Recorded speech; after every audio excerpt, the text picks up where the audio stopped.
Estamos en Gemora Yuma, Daf Chaf Beis Amud Beis, 22b, casi hacia el final de la página. 9 líneas empezando de abajo, las líneas largas. La línea empieza Bas Koil. La Gemora del Talmud está explicando algunas historias sobre Shaul HaMelech, sobre el rey Shaul. Por cuanto dijimos que está prohibido contar a los Yehudim, aprendimos en el comienzo de nuestra página 22b cómo Shaul HaMelech, el rey Shaul, contó al pueblo de Israel en la práctica con pedazos de cerámica o con telaim, con cabritos. El punto es que empezamos a comparar a Shaul HaMelech con David HaMelech, y por cuanto Dios estaba con el rey David HaMelech, entonces digamos que soportó algunas problemáticas que tuvo, y esto es lo que se discutió, que Shaul HaMelech una vez se equivocó y ya se lo cobraron. David HaMelech 2 veces se equivocó, el rey David 2 veces se equivocó y no se lo cobraron. El versículo dice Ben Shana Shaul b'Malchui. La traducción literal sería que Shaul tenía un año cuando estaba reinando. Obviamente no tenía un año cuando se puso a reinar. El punto es que había pasado un año en su reinado. Hay diferentes opiniones sobre cuánto tiempo reinó Shaul HaMelech. La opinión más famosa es 2 años duró el reinado de Shaul HaMelech, el rey Shaul. El punto es que de vuelta el versículo dice que Shaul tenía un año en su reinado. Omar Rav Huna, dice Rav Huna, que Ben Shana Shelo Tam Tam Het. Esto significa que Shaul HaMelech era como un niño de un año mientras reinaba, porque nunca había probado el pecado. Un niño de un año no peca, por supuesto. A partir de los 13 años es el Bar Mitzvah para los jóvenes, los varones. A 12 años Bat Mitzvah para las niñas.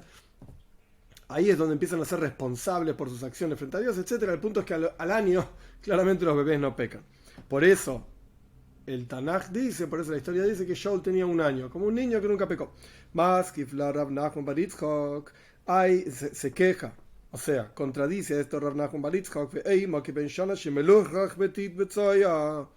¿y por qué no decís que Shaul HaMelech era como un niño de un año, que está todo roñoso con barro y excrementos, un niño que se hace encima, etcétera, etcétera?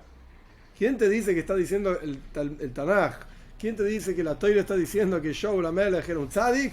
Al revés, estaba todo sucio. La Gemora cuenta, le mostraron a Rav Nachman unos ángeles que hacían daño, o sea, en su sueño. Lo vinieron a molestar a Rav Nachman. ¿Por cuánto Rav Nachman bar Yitzchak le estaba faltando respeto a Shaul HaMelech? Entonces le mostraron algo desagradable en un sueño. Omar, entonces dijo Rav Nachman, Shaul ben Lakish. Pido disculpas a ustedes, huesos de Shaul ben Lakish. Ese era el nombre de Shaul HaMelech. Shaul, hijo de Lakish. En otro sueño volvió a ver estos ángeles de destrucción, desagradables, etc. En un sueño. Omar, entonces Rav Nachman Yitzchak dijo, Shaul ben Lakish melech Israel. Pido disculpas hacia los huesos, es decir, hacia el fallecido Shaul ben Lakish, Melech Israel, rey de Israel. Quiere decir que le faltó el respeto y por eso que le mostraron algo desagradable en un sueño. Omar Rabbi Yehuda Amar Shmuel, dice el nombre de Shmuel, ¿por qué no continuó el reinado de Shaul? Si era tan tzadik, tan justo, etc. Que incluso era, como adulto era como un niño de un año. ¿Por qué no continuó su reinado? Porque en la familia de él, así explica Rashi, si bien el Talmud no dice familia, dice que no tenía ninguna cosa inapropiada. Rashi dice, en su familia no había nada inapropiado. De Omar, y por eso no se continuó su reinado. ¿Cuál es la lógica? Si era un tzadik, un justo, entonces aparentemente debería haber continuado su reinado. De Omar, Rabbi Yochanan, Mishum Rabbi Shimon ben Yotzadak, Rabbi Yochanan dijo en nombre de Rabbi Shimon ben Yotzadak,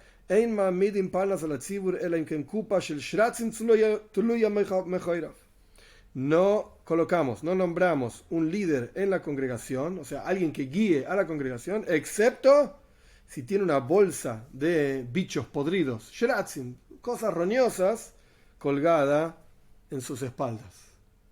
O sea que algo inapropiado, algo desagradable tiene que tener. Recién ahí puede ser un líder del pueblo de Israel. ¿Por qué?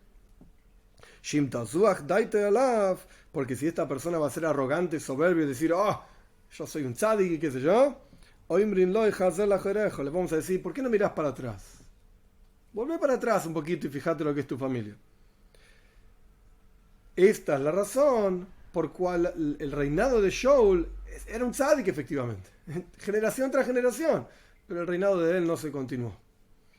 Omar Rabbi Yehuda, Omar Rab, dice Rabbi Yehuda, dice Rab, ¿por qué fue castigado Shaul? Con que le quitaron el reinado, porque perdonó su propio honor. Y la halajá es, la ley es que un rey que disculpa, perdona una falta de respeto y honor hacia él, es inapropiado, es inadecuado. Él no tiene permiso para perdonar su investidura y majestad como rey. Pero Shaul perdonó, como vamos a ver, Shenemar, como está escrito, Ubnei Blial, Ombru, las personas que no aceptaron que Shaul sea rey, personas desagradables, malas, etc., dijeron, ¿qué nos va a salvar este tipo? Esto está en Shmuel, en el libro de Shmuel. Y le faltaron el respeto, lo despreciaron y no le trajeron una ofrenda al rey Shaul. Y la Torá nos cuenta que Shaul no dijo nada, hizo silencio. Y está escrito, apareció Nahash Omoini, que era un rey de los pueblos que estaban alrededor de la tierra de Israel, en la época del reinado de Shaul HaMelech, y sitió, hizo campamento para conquistar Yovesh Gilad, esta ciudad, etc. Con este etcétera, el Tanaj asume que uno conoce toda la historia y va a entender. Rashi nos trae que la conclusión de toda esta historia es que el pueblo de Israel le dijo a Shaul que, por favor, ocupate de Yovesh Gilad. Y Shaul en la práctica se ocupó de Nahash Omoini en esta ciudad, Yovesh Gilad, etc. Y la gente dijo, vamos a matar a aquellos que dijeron antiguamente, este tipo va a ser rey, y lo despreciaron. Vamos a ocuparnos de él. Y Shaul dijo, de ninguna manera, no vamos a matar a nadie el día de hoy. Basta, fue un día de victoria, un día en el que Dios nos ayudó, milagros, etc. Hoy no vamos a matar a nadie. Con esto vemos que Shaul perdonó su investidura como rey. Esto es la razón por la cual no continuó su reinado, fue castigado. Y dijo Rabbi Yochanan en nombre de Rabbi Shimon ben Yotzadá, Kol Talmid Chacham. Ahora pasamos a la página Chof Gimel Amud Aleph 23a. Todo sabio. Esto es una frase muy interesante. Que no se venga y no es rencoroso como la serpiente. Entonces no es un sabio. Suena rarísimo y de hecho en la mitad de la página, ahora vamos a estudiar hasta la mitad de la página, después seguimos, pero quiero decir, todo el texto que viene hasta la mitad de la página es un cuestionamiento sobre esto. ¿Cómo me decís que una persona tiene permiso, si es un sabio, de vengarse, de continuar guardando rencor en su interior? Está mal esto, como vamos a estudiar.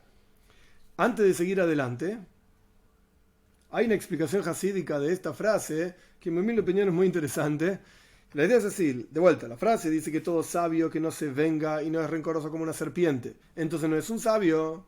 ¿Cómo es la idea esto de la serpiente? Porque aparece acá la serpiente, y la idea es así, la serpiente no tiene placer cuando pone su veneno, digamos, en su presa. La serpiente no tiene ningún placer en hacer eso, no tiene ningún beneficio en hacer eso, simplemente quiere cazar la presa para comer, etc., o para defenderse. Entonces el punto acá es, cuando un Talmid Jajam, cuando un sabio se venga por alguna razón, o cuando un sabio tiene rencor por alguna razón, no es porque tenga un beneficio personal. En general las personas se vengan para tener placer de ver el otro enemigo que uno tenía, etcétera, caído en el piso y sangrando, etcétera, etcétera. O uno guarda el rencor porque alguna vez se va a vengar. El rencor es la fuente de la venganza, por así decir. Pero el Talmid Jajam no es así. Es como la serpiente. La serpiente no tiene ningún beneficio de este rencor, de esta venganza. De la misma manera el Talmid Jajam no tiene ningún beneficio, sino que es en beneficio de la persona, no es un beneficio personal que el sabio aplica. Esta es una explicación interesante. Seguimos adelante. El punto es que la frase claramente dice que un Talmid Jajam, un sabio, puede vengarse y puede guardar rencor. Pregunta la Gemara, ¿acaso no está escrito en la Toira claramente, está prohibido vengarse, está prohibido guardar rencor? Entonces, ¿cómo me decís que un Talmid Jajam, un sabio, sí lo puede hacer? Responde la Gemore, ese versículo está escrito al respecto del dinero, de transacciones económicas. Pero acá hay dos cuestiones. Hay una transacción económica, en cuyo caso la Torá dice no puedes vengarte, no puedes guardar rencor, como vamos a estudiar, y existe cuando lo hacen sufrir, le faltan el respeto y lo hacen sufrir a la persona. En ese caso, la Gemara está diciendo que el Talmid Jajam, un sabio, puede vengarse y puede guardar rencor. De Tania, porque aprendimos en una braisa, y esto lo trae Rashi en su comentario en Parshas Kedoshim, Eizei Nekima, ¿qué significa venganza? Eizei Netira, ¿y qué significa guardar rencor? Nekima, la venganza, 2 puntos. Si una persona le dijo al otro, préstame tu hacha, o la guadaña, o lo que sea, Omar Loy, Lav, y el otro contestó, no, no te la presto. Le Mahar, Omar Loy, al otro día viene el dueño de la guadaña y le dice, a este, préstame tu hacha. Omar Loy, y entonces el primero le contesta, no te voy a prestar mi hacha, de la misma manera que vos no me prestaste tu guadaña. Zoy Hinekima, esto significa una venganza. Eizei Netira, ¿y qué significa un guardar rencor? Omar Loy, el primero dice al otro, préstame tu hacha. Omar Loy, no te dijo, no te voy a prestar el hacha. Le Mahar al otro día viene al revés. Omar Loy, Ashileini Halukejo, préstame tu ropa, tu saco o lo que sea. Omar Loy, Heilach. Entonces el primero dice, acá tenés, toma. Eini que moisja, Shelei Shaltani. Yo no soy como vos, que vos no me prestaste el hacha. Yo te presto la ropa, mira. Claramente le está echando en cara que el otro no le prestó. Zoy Netira. Esto es un guardar rencor. Mirá, yo no soy como vos, se lo muestro, etc. Punto. Entonces, vemos con esto que hay una cuestión, transacción económica. Préstame esto, préstame lo otro, comercial o lo que sea. En ese caso es que la Torá dice lo hiciste como lo hiciste. No podés vengarte, no podés guardar rencor. Pero un Talmid Jajam, cuando hay tzaira de gufa, se dice, cuando hay sufrimiento personal o sufrimiento porque le faltaron el respeto, entonces en ese caso puede vengarse como un nahash, por así decir. En el sentido literal, más allá de la explicación hasídica, significa vengarse con todo, con toda la fuerza. Pregunta la Gemara más adelante. Ok, entonces hicimos una separación entre lo que es cuestiones económicas, en cuyo caso está prohibido vengarse y guardar rencor, y cuestiones, digamos, personales. Sufrimiento personal, en cuyo caso sí está permitido para un Talmid Jajam. Pregunta la Gemara, Betzaira de Gufa Loy. ¿Acaso no está prohibido también vengarse y guardar rencor en casos de sufrimiento personal? De Hatanya, ¿acaso no aprendimos en una braisa la siguiente idea? Que nos va a mostrar que está mal vengarse y guardar rencor por cuestiones personales. Hanelavin ve einan oilvin, las personas que les faltan el respeto, digamos, despreciadas y no desprecian. Shoimin herpasan veina meshivin, escuchan sus propios insultos, los están insultando y no responden nada. Oisin me ahava, cumplen los preceptos de Dios con amor. Smeichen bisurin, y están alegres con los sufrimientos. Alein a cosa Weimer, sobre estas personas dice la Toira, ve oihava que tseis hashemesh bigurase, aquellos que aman a Dios van a ser como la salida del sol con toda su fuerza. Es decir, vemos claramente que no hay que vengarse porque escuchás que te insultan y no decís nada. Aparentemente no hay que guardar en el corazón tampoco porque escuchás de vuelta que te insultan, te faltan el respeto y no decís nada, ni siquiera lo escuchaste. Responde la Gemara, no. Acá son dos cosas. Nekima es venganza, netira es guardar en el corazón. Entonces la Gemara dice, con seguridad estamos hablando de un caso. Ese versículo está hablando de un caso que no se puede vengarse. Toda esta cuestión de aquellos que escuchan su insulto y no responden, le falta el respeto, no dicen nada, ese quiere decir que no hacen nada al respecto, pero lo guardan en el corazón. Concretamente lo guardan en el corazón. Entonces, al respecto de temas de dinero, está prohibido venganza y guardar rencor. Al respecto de cuestiones personales, está mal la venganza, pero se puede guardar rencor. Esto es lo que está diciendo la Gemara ahora. Continúa la Gemara preguntando, ¿en serio? ¿Se puede guardar rencor? Ve acaso nos dijo Robe lo siguiente.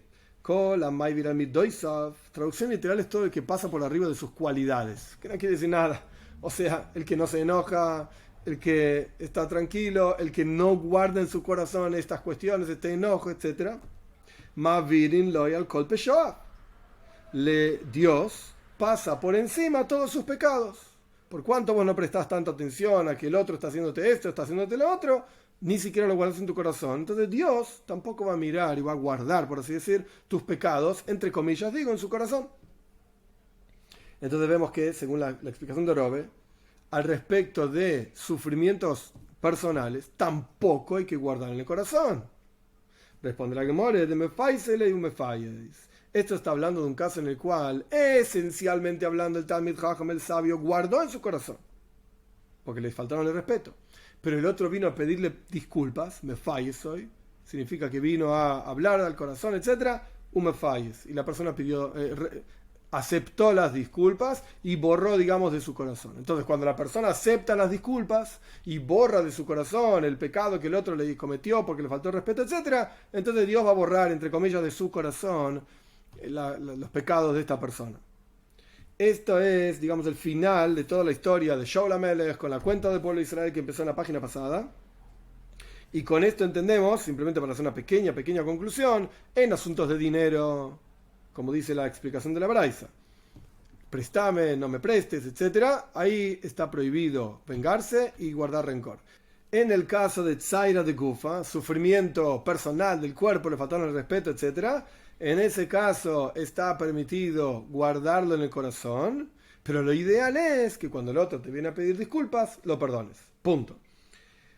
Ahora volvemos a la Mishnah. La Mishnah en realidad estaba en Chof Beis Amud Aleph 22a. La Mishnah decía que había una cuenta de un payes, una lotería, a ver qué Kohen iba a hacer, qué trabajos, etc. Y la Mishnah decía que sacaban un dedo, 2 dedos, 3 dedos, 4 dedos, etc. ¿Cuántos sacaban? La Mishnah dice, Ajas Eishtaim, 1 o 2 dedos. Para recordar nada más, se juntaban, por así decir, en ronda, y cada Kohen iba sacando un dedo, y contaban, y cuando terminaba la cuenta, elegían un número cualquiera, cuando terminaba la cuenta, ese es el Kohen que va a hacer lo que se llama Trumas Adeshen, va a empezar el trabajo del día en el Beis Hamikdash, en el templo. Ahora bien, el texto es, Ajas Eishtaim, 1 o 2 dedos. Es un texto muy ambiguo. ¿1 o 2? Esto pregunta la Gemara, ahora que dijiste Stein, Moitzin, que sacaban 2 dedos. Ajas, mi vaya. ¿Que podés sacar un dedo? ¿Me lo tenés que decir? La pregunta esa está basada en una cuestión técnica, que la Mishnah fue escrita por Rabbi Yehuda Anossi alrededor del año 200 de la era común, con la idea de que sea recordarla de memoria. Y cuantas menos palabras pueda tener, es más fácil recordarlo de memoria. Y acá dice, Ajas Stein, 1 o 2. No hinches, si dijiste 2, es obvio que es 1. 1 también podés. Omar Rabjizda, dice Rabjizda, lo ikasho. No es un problema. Acá estamos hablando de una persona sana, en cuyo caso saca un dedo. Y acá estamos hablando de una persona enferma, en cuyo caso que tiene la mano medio torcida y le cuesta sacar un dedo y termina sacando 2. Beataño, y la prueba de esto es en una braisa. La braisa dice así: Ajas moitzin, steiner moitzin. Se puede sacar un dedo para hacer estas cuentas, para ver qué Kohen va a comenzar con el trabajo del día. No se puede sacar 2 dedos. Pamet, Valmamurim, ¿en qué caso decimos que se puede sacar un dedo y no se puede sacar 2? Bebari. En una persona sana. Aval bejoile, pero cuando se trata de una persona enferma, filu stein moitzin. Incluso 2 dedos se pueden sacar también, no pasa nada, no es grave. Behai yehidin. Traducción literal de Yehidin son los únicos, pero acá se refiere a los enfermos. En el caso de los enfermos que se llaman Yehidin porque estaban como apartados en otro lugar. Moitzin Stein. De entrada pueden sacar 2 dedos. Vein moinin laen elajas. Pero solamente se cuenta como si fuese un dedo. Pregunta la que more. Vein moinin laen elajas. ¿Acaso se cuentan los 2 dedos que sacó el enfermo como un dedo? De Hatanya no aprendimos en una braisa lo siguiente. No se puede sacar ni el tercer dedo, es el dedo largo, ni el tercer dedo, ni tampoco el pulgar en el Beis Hamikdash, por los que engañan, porque es fácil de poner y sacar y parece que cuando la persona ve que no le va a contar, no le va a tocar a él la lotería, pone y saca el dedo como le corresponda, como le convenga. Pero si la persona sacó el dedo largo, ese se lo cuenta. Gudal ein meinin loy, pero si la persona sacó el pulgar, ese no se lo cuenta.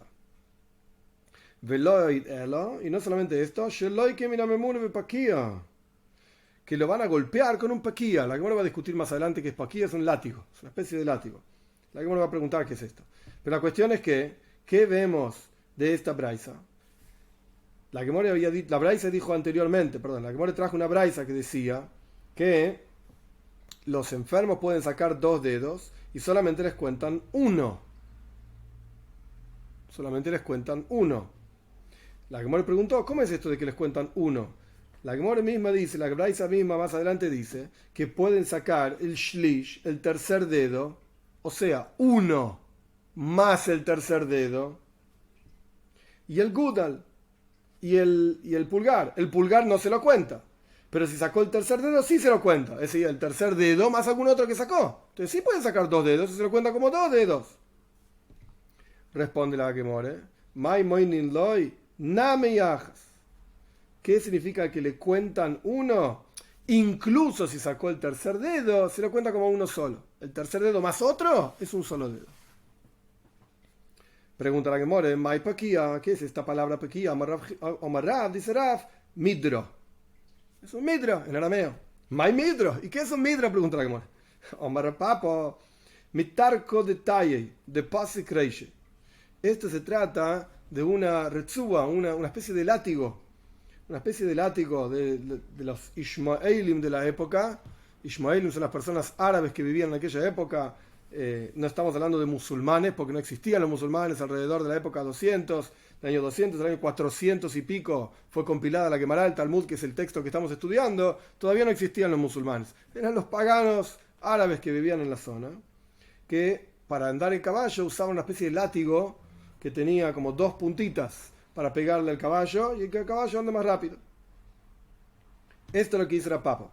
Omar Abaye dice Abaye, Merei Shava Amino. Al principio yo pensaba lo siguiente. Hadetnan, aquello que está escrito en la Mishnah, en Shkalim, en otro lugar. Ben Biboy es el nombre de una persona. Ben Biboy memune a la paquía. Ben Biboy en el Beis Hamikdash, en el templo, este hombre era el encargado del paquía. ¿Sabes lo que fuera que es? A mí no, yo pensé psiloso. Yo pensé que eran mechas. Como mechas para una lámpara de aceite. ¿Cómo sabes que paquías son psilosos, son mechas? Que detnan, como dice la Mishnah, mi bloy michnesea koyanim, de los pantalones gastados de los sacerdotes, de los koyanim, y de todo el resto de las ropas que iban quedando de los koyanim, mehen hay un mafkiin, con ellos hacían mafkiin. Mafkin significa como girar, como que agarra una tela y la da vueltas y vueltas y vueltas hasta que queda como una especie de hilo, una mecha. Por eso Abaye pensó que paquía es la misma palabra que mafkin. Y con esto encendían las velas de Simchas Beis HaShoyeva, cuenta la Mishnah en Sukkah, la fiesta de Sukkot, prendían grandes velas en el Beis Hamikdash, en el templo. Entonces, ¿con qué hacían las mechas de esas velas? Con las ropas gastadas de los koyanim. Esto es lo que pensó Abaye, que mafkin está relacionado con paquía.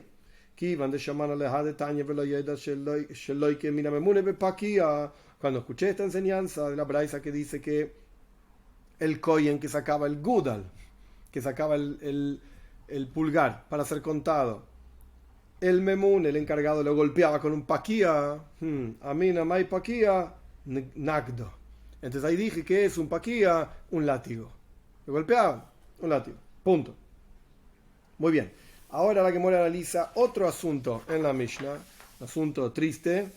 Y es interesante el análisis de la Gemara sobre este asunto, que una vez, la Mishnah vamos a leerla, de vuelta en la página Chof Beis Amud Aleph 22a, la Mishnah decía que antes de que nuestros sabios decreten hacer una lotería, ocurrió una historia en el Beis Hamikdash, que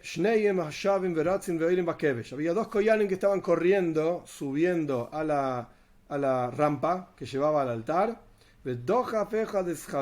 Uno lo empujó al otro y se cayó de esta rampa, de como casi al final de la rampa, eran como 5 metros de altura, y se quebró la pierna.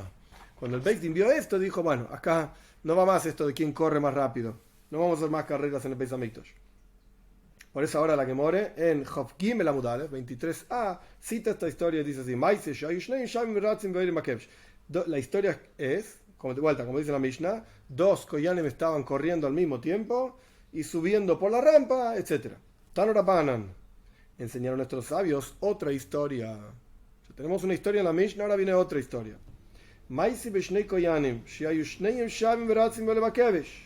La historia que empieza igual que nuestra Mishnah, dos sacerdotes, dos koyanim que estaban ambos corriendo al mismo tiempo, o sea, rápido, los dos, la misma velocidad, y subiendo por la rampa.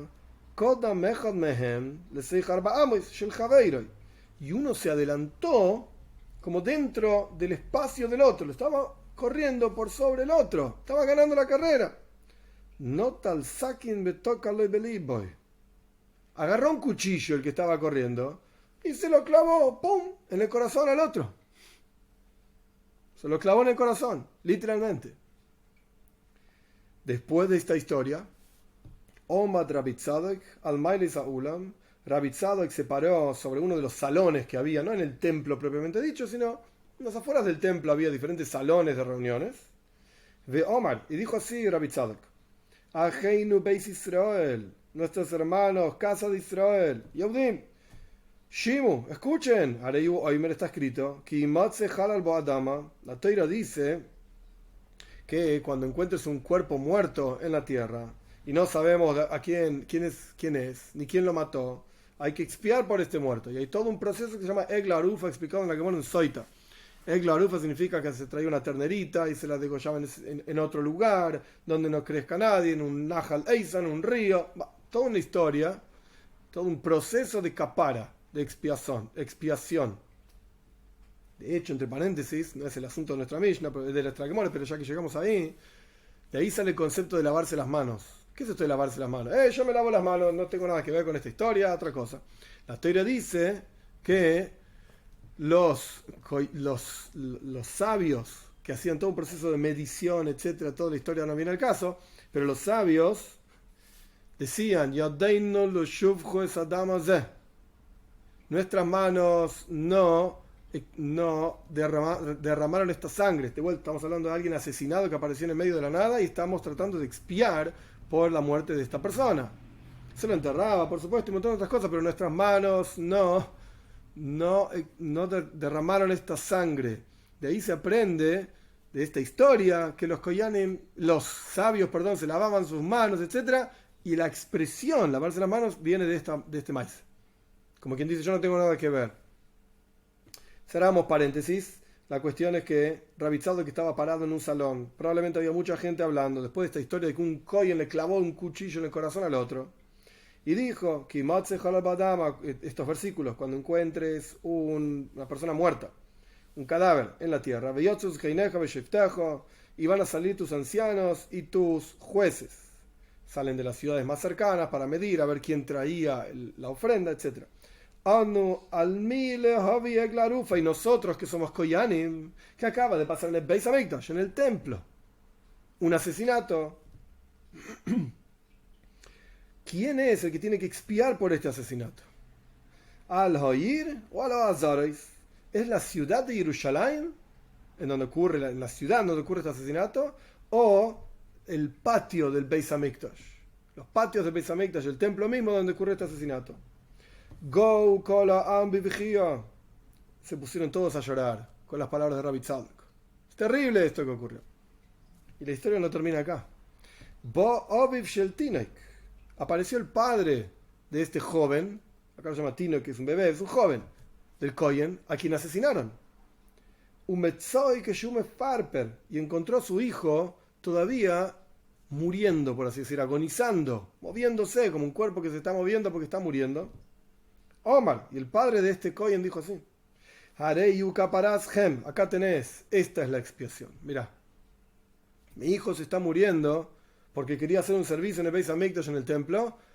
La muerte de él es la expiación de ustedes. No es necesario que traigan Egla Arufa, otra ternerita, ni la ciudad, ni los patios. La muerte de mi hijo misma es la expiación. Y continuó el padre hablando, unas palabras muy difíciles de entender, que la Gemara va a analizar en la próxima página. Mi hijo todavía está agonizando. Velenit me asakin. Entonces, el cuchillo que tiene clavado adentro no está impuro. ¿Qué es lo que genera impureza cuando la persona está muerta? Entonces, un cuchillo que toca a una persona muerta, ese cuchillo se impurifica. Y hay que hacer todo un proceso de purificación, etc. Pero mi hijo todavía no está muerto. Entonces, el cuchillo que tiene clavado ahí en su corazón no está impuro, porque todavía está vivo.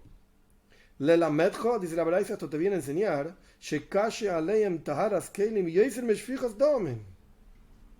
Para los koyanim que estaban ahí, por supuesto que si el que estaba corriendo arriba de la rampa era un koyen, el padre también era un koyen. Para los koyanim es más grave el asunto de purificar los diferentes utensilios en el Beis Hamikdash, en el templo, cuchillos, ollas, etc. Este asunto de la pureza es mucho más grave que el asesinato mismo, porque el padre no estaba preocupado por salvar a su hijo, que estaba ahí agonizando. El padre estaba preocupado porque no se impurifique el cuchillo, sáquenle el cuchillo antes de que se muera y guárdenlo. Entonces no se va a impurificar. Y también está escrito,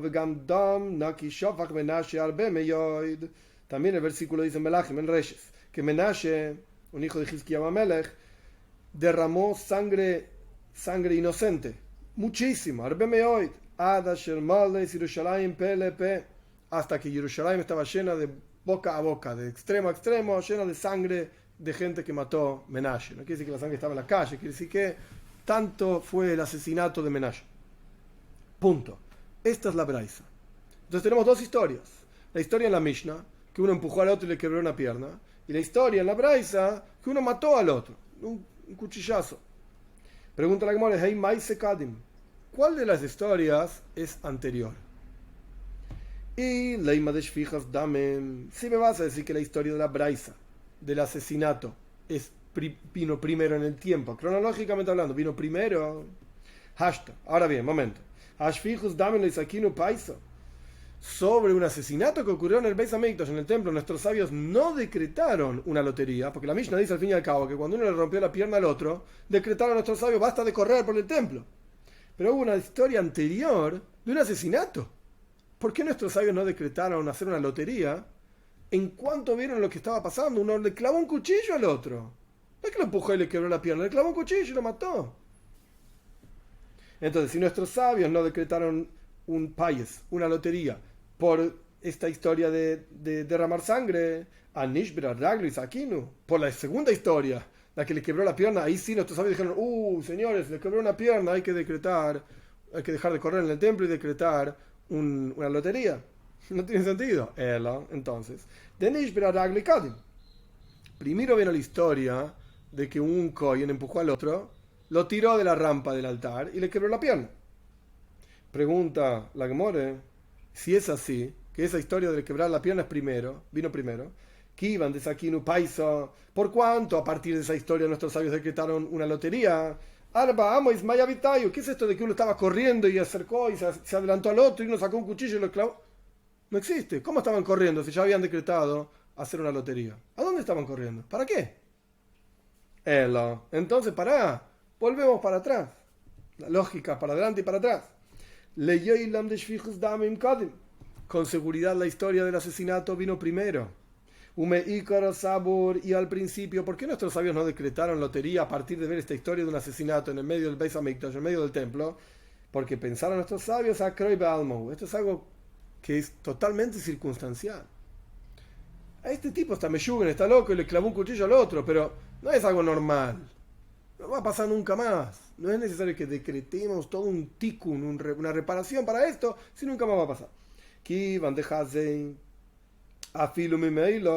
Por cuanto nuestros sabios vieron que esto pasaba incluso en situaciones normales, esto era lo que pasaba, uno se peleaba con el otro, y llegaba la gente a peligro, entonces ahí sí pasó la segunda historia. Primero la historia del asesinato, nuestros sabios no decretaron nada porque dijeron esto fue algo circunstancial.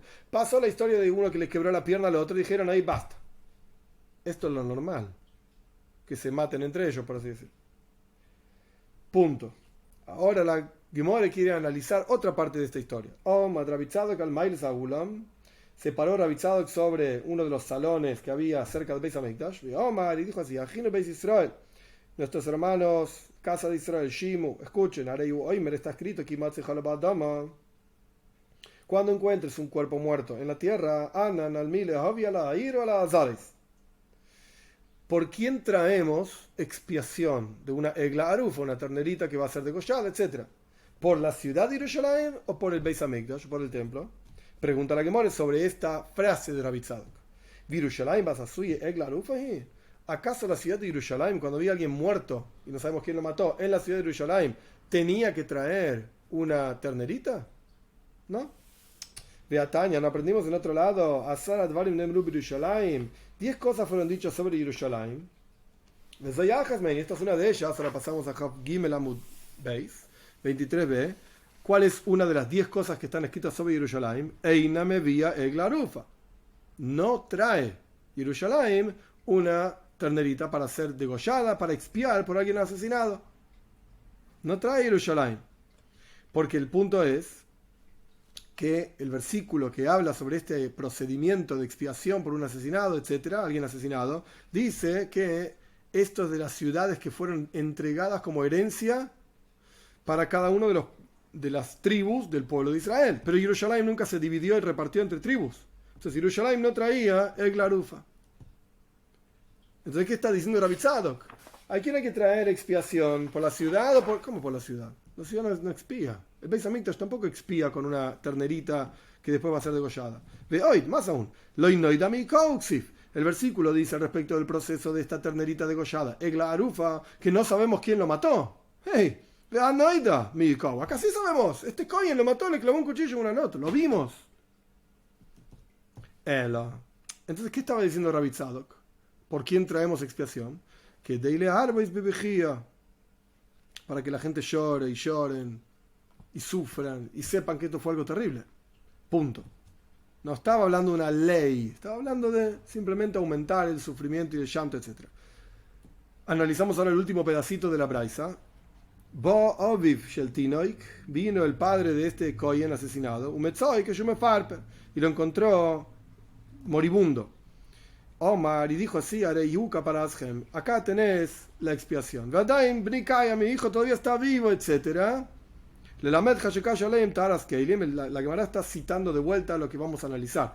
Esto viene a enseñarte que era más grave, importante para los Koyanim, la pureza de los diferentes utensilios que había en el Beis Hamikdash, en el templo, y esto es más importante que Meshvichus Damim, y ahí se Meshvichus Damim. Es más importante que el asesinato mismo, que suena rarísimo. ¿Cómo puede ser que preocupado por un cuchillo para que no se impurifique, estás más preocupado por eso que por la muerte de tu propio hijo? Pregunta la Gemara, y vaya lehu. Pregunta la Gemara, Shvichus Damim udezal. El asesinato se volvió algo totalmente bajo y, digamos, humillado, tan común en aquellos días, que bajó de nivel a Baltaharas Kelim que de Kaima Kaima, pero la pureza de los diferentes utensilios del templo estaba siempre en el mismo nivel. O sea, tenemos diferentes cuestiones en la vida, prioridades en la vida. La pureza de los utensilios del templo es una prioridad, es algo importante, pero no es lo más importante del mundo. Obviamente el asesinato es mucho más grave, pero ¿qué pasa? En aquellos días fue tan terrible la situación espiritual que el asesinato bajó de categoría, por así decir, por debajo de la pureza de los utensilios. Esta es una forma de verlo. Hoy Dilma, o quizás, Shvichus Damim que de Kaima Kaima. El asesinato siempre fue igual de grave, nunca cambió la categoría de gravedad. Pero por alguna razón la pureza de los utensilios creció en importancia, por alguna razón. Toshma, venía a aprender, yo te voy a explicar. La Talmuda, por cuanto el Talmud dice, Vegamdam Naki Shofach Menashe, que Menashe, el rey de Israel, derramó sangre inocente, etc. Shma Mina, aprended acá, Shvichus Dami Modezan. En la época de la destrucción del templo, si bien Menashe fue en la época del primer templo, y acá estamos hablando de la época del segundo templo, sea como fuere, el asesinato se volvió algo de todos los días. La vida de la gente no tenía ningún valor. Ningún valor. Y la pureza de los utensilios del templo siempre estuvo en el mismo nivel de gravedad, de importancia, etcétera, porque estamos hablando del templo, impureza o pureza de los utensilios del templo, pero el asesinato, ¿por qué la Braisa trae esta prueba de Menashe? Que dice que derramó un montón de sangre para enseñarnos que ya a nadie le importaba esta cuestión del asesinato. Hoy paramos la clase acá, estamos en Chav Gimel Amud Beis 23b, casi al comienzo de la página. Dios mediante, la clase que viene continuamos con la Gemara.